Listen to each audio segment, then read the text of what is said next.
You're listening to Rest of World's Long Reads. WhatsApp vigilantes in India are converting Christians by force. By Parth MN. Published on the 15th of October 2024. Narrated by Mithila Phadke. It was the day of his mother's funeral, but Jaldhar Kashyap knew the dozens of people descending on his home weren't there to offer condolences. When his mother was diagnosed with throat cancer in 2014, the family panicked. They were subsistence farmers from a marginalized tribe in the hills of central India, and their prospects for good medical care were bleak. A neighbor told them that adopting Christianity would provide fellowship and prayer that might help with her illness. We were all alone and didn't know what to do. Jaldhar, a lean and shy 32-year-old, told Rest of World in June. He was sitting beneath a tree outside his one-room hay-covered hut in the densely forested Bastar region of Chhattisgarh state, over 1,450 kilometers south of Delhi. We needed a sense of community. Christianity gave us hope. Back then, becoming Christian came with risks from Hindu vigilante groups who considered this an affront to India's majority religion. But Bastar's rugged terrain and low internet penetration meant that news about conversions often didn't spread widely. Meanwhile, Jaldhar's family found hope and solace in their new church. They also mortgaged their farmland to pay for his mother's treatment. Her cancer went into remission. By the time the cancer returned and took Jaldhar's mother this past May, India was a different country. Prime Minister Narendra Modi, who took office the same year the Kashyaps converted, had transformed the nation, emboldening the far right, and more members of Hindu nationalist groups were becoming lawmakers. That transformation, combined with expanded internet access, cheap data, and the organizing power of WhatsApp, supercharged attacks against religious minorities. Rest of World has documented in depth how such attacks have targeted Christians in Bastar, where a vigilante mob approached Jaldhar's house. The mob had been coordinated on WhatsApp and had one goal: to prevent the Kashyap family from burying their matriarch, Radhibai, unless they converted to Hinduism. The morning after Radhibai's death, Ghasiram Baghel, who lives in a quiet hut in the nearby village of Palla, received a WhatsApp message with details about Radhibai. A poor farmer and day labourer, the 38-year-old Baghel sprung into action. Baghel is a foot soldier with the Vishwa Hindu Parishad, or VHP, an organization founded in 1964 to curb ideologies it labelled as alien to India, primarily Islam, Christianity, and communism. Once relegated to the margins of power, the VHP is closely linked to the ruling Bharatiya Janata Party, or BJP, and has a formidable presence across the country. Baghel uses WhatsApp to recruit for and manage a VHP informant network in about 50 villages. In an interview in June, he told Rest of World he had recently used WhatsApp to coordinate the destruction of a building site for a new church, an incident confirmed by a VHP leader, interviews with a local priest and pastor, and a photo of the wreckage. Rallying supporters against Christians, Baghel said, "I feel like I'm working in the national interest." He also used WhatsApp to organize the mob against Jaldhar Kashyap. When Baghel learned that the funeral was set for later that day, he alerted VHP leaders in the district center of Jagdalpur, 20 kilometers away, over WhatsApp. Meanwhile, he used the app to mobilize volunteers to head to Jaldhar's house. People who adopt a religion other than Hinduism in one of Bastar's villages, Baghel said, have no right to live in that village. Christians make up just 2% of Chhattisgarh's population, but there are concentrated pockets of them in the Bastar region. In recent years, the VHP has used funerals as a chance to target them for conversion. In India, the deceased are typically brought home from the hospital for families to bid final goodbyes before being buried or cremated the next day. Hindus generally opt for cremation, believing that it helps to free the soul, and Christians tend to bury their dead. Mobs like the one Baghel organized attempt to reach Christian families before the funeral can begin and prevent the burial until they convert. WhatsApp's speed of communication and mobilizing power makes it an essential tool for the VHP's efforts. Christians died in villages earlier too, but we got to know of it 2 or 3 days after the incident. Hari Sahu, a VHP leader in Jagdalpur, told Rest of World.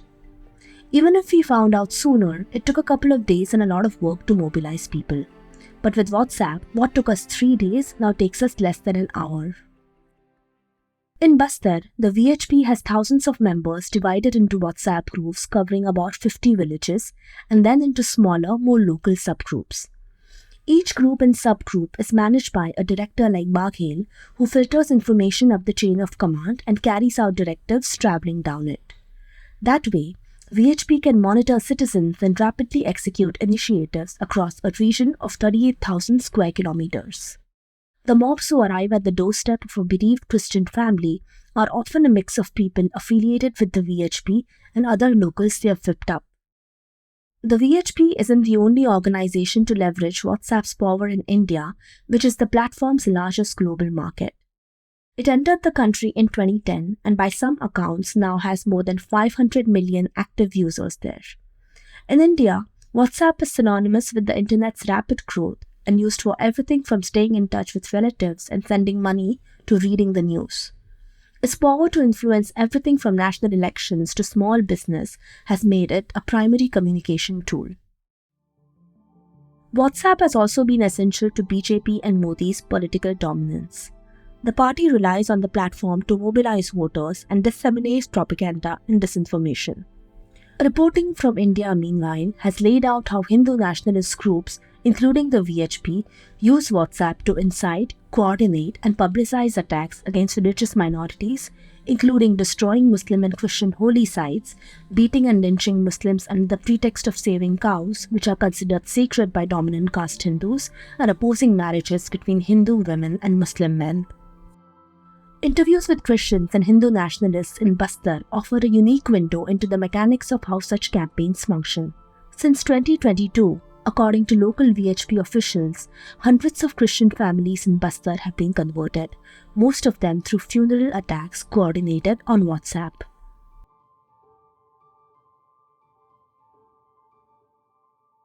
His mother had been dead less than 24 hours. A distraught Jaldhar sat beside her body in the house while his father, Budru, made calls to arrange the funeral. A Christian priest had to be summoned. A rectangular grave awaited in the village cemetery. Then, Jaldhar stepped outside to see more than 50 people marching toward his hut. Some were familiar faces from the village, while others were strangers. A few carried sticks. They stopped at the narrow entrance in the courtyard's fence, blocking the way to the cemetery. As Budru joined his son in the courtyard, a village elder emerged from the mob and told the pair what it would take for them to access the gravesite. "We were given an ultimatum," Jaldhar recalled, holding back tears. "If we wanted to carry out our funeral in the village, we had to abandon Christianity." Jaldhar and his father were also told that if they didn't convert, they would be forced into a life of isolation and persecution. No one in the village would buy from or sell to them. "We were told we won't be allowed to enter our own farmland," Jaldhar said. "I couldn't even speak." And so he and Budru sat cross-legged in their dirt courtyard for their conversion ceremony. They kept their heads down as members of the crowd encircled them, leering. A Hindu priest in a white robe used a leaf to sprinkle water from a brass pot over the father and son, chanting mantras. Soon, the stain of Christianity was erased. The village graveyard was once again open to them. The two men carried Radhibai, wrapped in a white cloth, from the courtyard on their shoulders.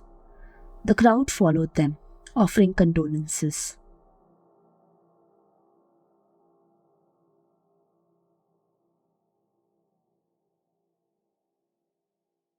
Ravi Brahmachari was 20 years old when the VHP sent him to Bastar in 1992 to work exclusively on conversions. Now the secretary of the organization in the region, he wore his dark hair in a ponytail and a thick beard when rest of world met him at a restaurant in Jagdalpur in April. He had arrived in a white robe in the back of a white SUV and was accompanied by 5 stony-looking subordinates. His phone chimed constantly with updates on WhatsApp. Initially, Brahmachari found Bastar a difficult assignment. The region has been in an armed conflict between Maoist guerrillas and the government since the early 1980s, claiming thousands of lives. State security forces can sometimes be seen searching for landmines along winding roads carved through teak and bamboo trees. The VHP's pitch to Bastar residents was straightforward. Around a third of Chhattisgarh's population comes from indigenous tribes and the proportion is higher in the Bastar region. They do not practice organized religion and have long been estranged from the Indian state. Most live in abject poverty with high rates of illiteracy. The VHP wants these people to identify as Hindus. It also offers membership in an organization that can provide a sense of power and the prospect of political and social advancement. Baghel, the villager who coordinated the mob against the Kashyaps, is from a marginalized tribal community like their own. Since joining the VHP, he told Rest of World, people in my village treat me with respect. In a phone interview, Vinod Bansal, national spokesperson for the VHP, denied that the organization is forcibly converting or threatening Christians and claimed that conversions to Christianity were the real problem.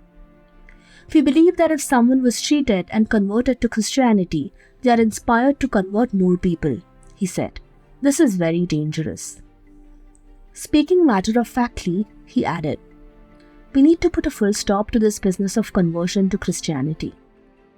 Forced conversions and violence against India's Christians and Muslims, he said, happen because the society is waking up and standing up to the manner in which jihadis and Christian missionaries are looting our people. During his early years in Bastar, Brahmachari and his colleagues travelled by bicycle through narrow rocky roads. Few homes had landlines. They met people in person and organised public gatherings, he said. In 2019, Modi won a second term in what was dubbed the WhatsApp election, with the BJP using the app to mobilise supporters around the country. By 2021, according to one industry group, rural internet users in India outnumbered those in urban areas. Bastar was part of the trend and the VHP began providing some members with smartphones. A basic model of Vivo or Samsung where they could use WhatsApp, Brahmachari said. Sitting in the restaurant with Rest of World, he opened the app on his phone, revealing dozens of groups, some with display images of Hindu gods. His 25 main groups had a total of more than 20,000 people. We hold meetings in villages and are on the lookout for young people who can join our outfit, Brahmachari said. If we think someone is useful, we note down their number. According to Brahmachari, members often take videos of forced conversions and share them over WhatsApp as well as Facebook, which is also widely used in India. A video circulated on WhatsApp can go viral across Bastar in an hour, he said. If it is a controversial video, the police request us to take it down and we do that, he added. But by that point, he said, the videos have already been viewed and liked many times. Maniram Mandavi, a 25-year-old VHP member in Bastar, recalled seeing a video of a forced conversion in 2022. The supportive response it received on WhatsApp, he said, helped inspire him to participate in forced conversions himself. He showed Rest of World several videos of these that he said he had circulated on the platform. We always take videos of our activities, he said.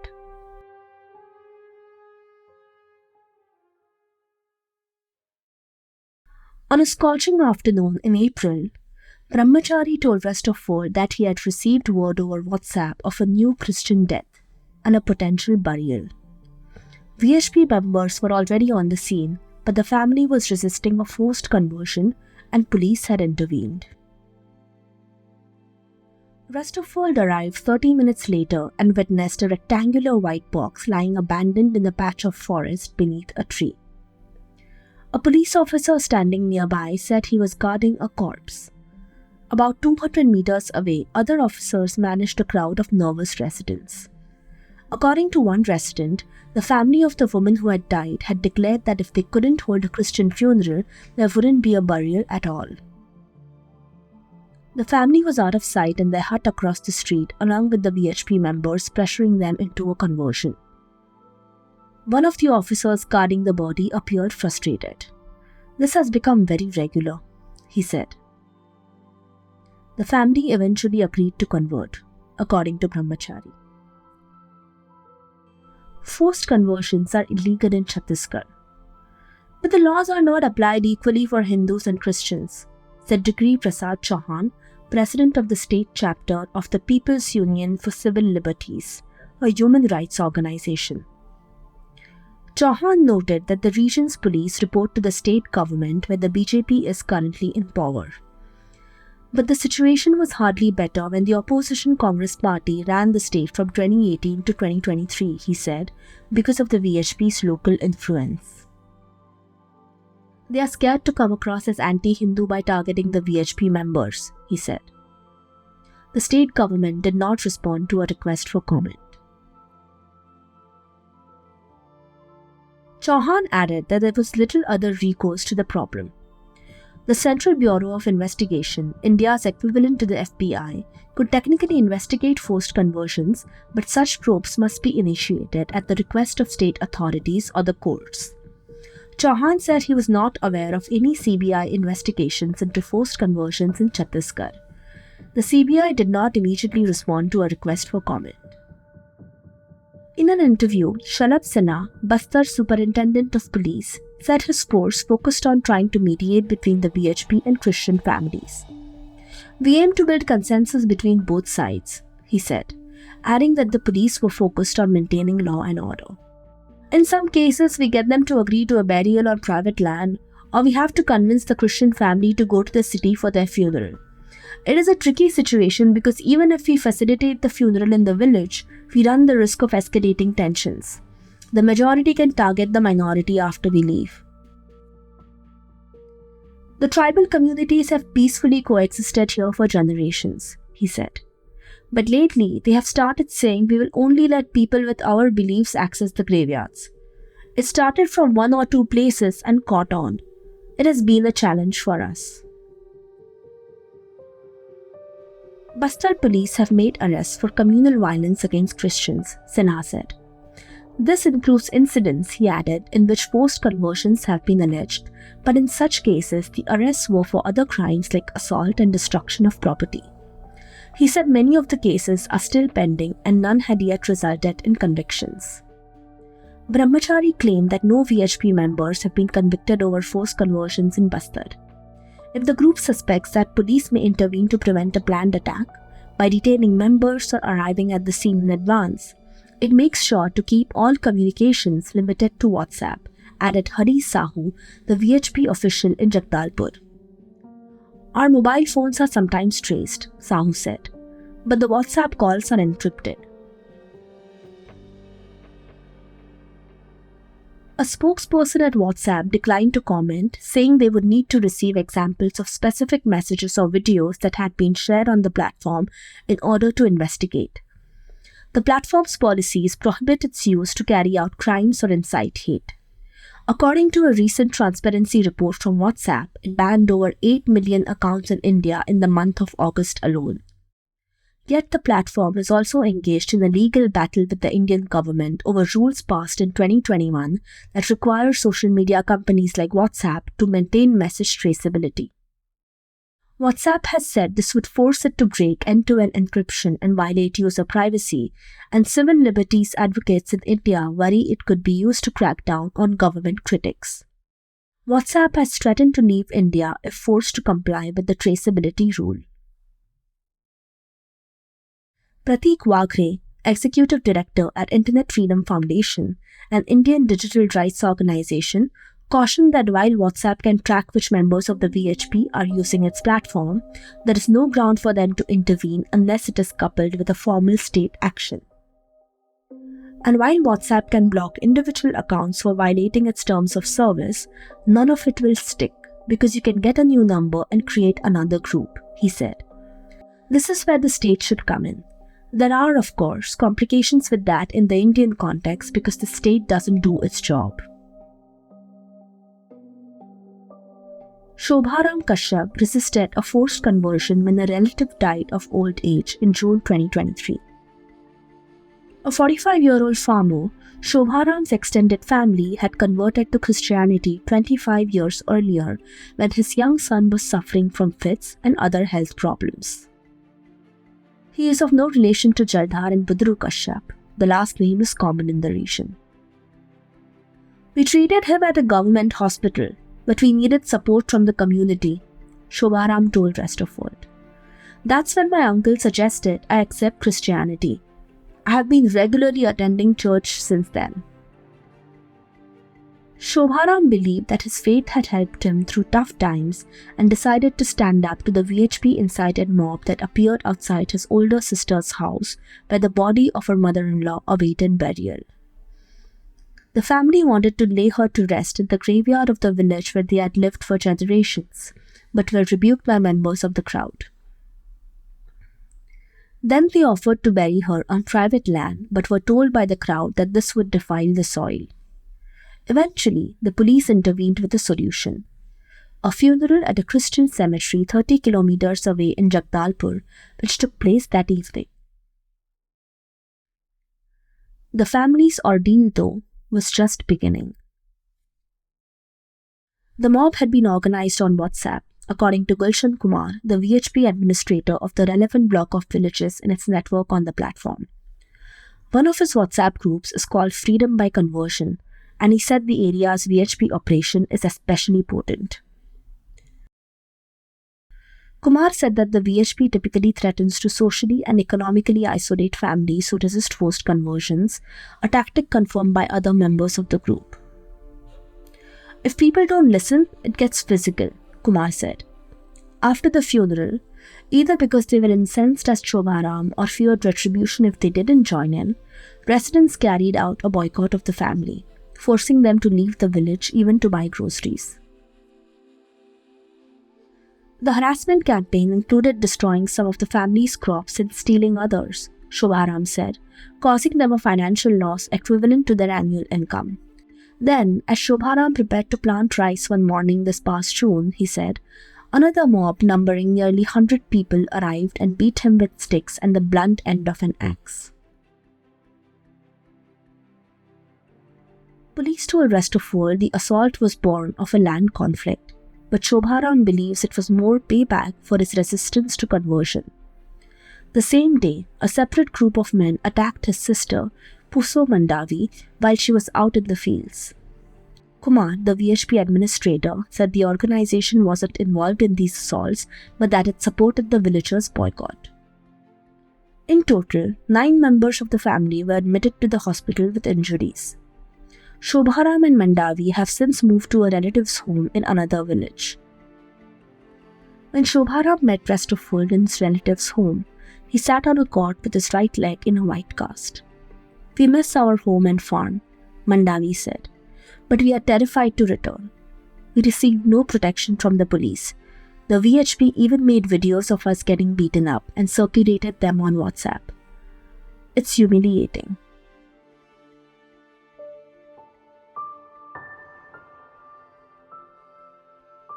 Ratnesh Benjamin, Vice President of the Chhattisgarh Christian Forum, has built his own network of several thousand people spread over various groups on WhatsApp. It helps him know to alert the police when tribal Christians are targeted by Hindu extremists and get himself and other activists to the scene. During the 3 days Rest of World traveled with him in June, his WhatsApp buzzed often with disturbing developments from around Bastar. During the 3 days Rest of World traveled with him in June, his WhatsApp buzzed often with disturbing developments from around Bastar. He received a gruesome picture of a young Christian woman who was hacked to death by her Hindu relatives because of her faith. He received word that around a dozen Christians were assaulted for participating in a rally in Jagdalpur that called for an end to violence against tribal Christians. He heard that a Bhatt had been prevented from burying his mother in a village cemetery, forcing him to find a spot for her on private land. I have around 2,000 pastors on my WhatsApp in various groups, Benjamin said. They update me whenever something goes wrong. If it's a major issue, I spend my own money and travel to the spot. But the problem is that my contacts are a fraction of the network of the Hindu groups, so we end up figuring out what to do after an incident. I'm unable to prevent most of the attacks. One village that stands out for a lack of incidents, Benjamin said, is called Dashapal, where his church sits across the street from a Hindu temple. That's because, in the absence of state protection, locals have decided to ensure peace for their Christian neighbors. We visit each other's place of worship, and the entire village pools in money for a religious festival regardless of the faith. Gopi Singh Thakur, a Hindu member of the village council, told Rest of World, adding that Dashpar also has a common graveyard where people of both faiths join together for funerals. We don't subscribe to the ideology that has divided not just villages but also families, said Thakur. For many of Bastar's Christians, however, converting is the only way to find peace. After Jaldhar Kashyap buried his mother, he offered a pair of chickens to his village temple as an apology for his 10-year absence. The chickens were made into a feast for the community. He has an amicable relationship with all of his neighbors now, gets invited to every village function, and is assured of support in emergencies. But this harmony has come at the cost his conversion brought to his conscience. I can't turn back now, he said in his courtyard, wiping away tears. I did what I had to do.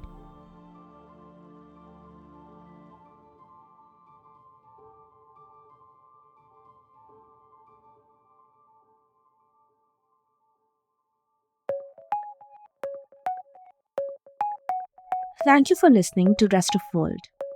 For more stories like this, visit restofworld.org, and to keep listening, subscribe to Rest of World's long reads on Spotify or Apple Podcasts.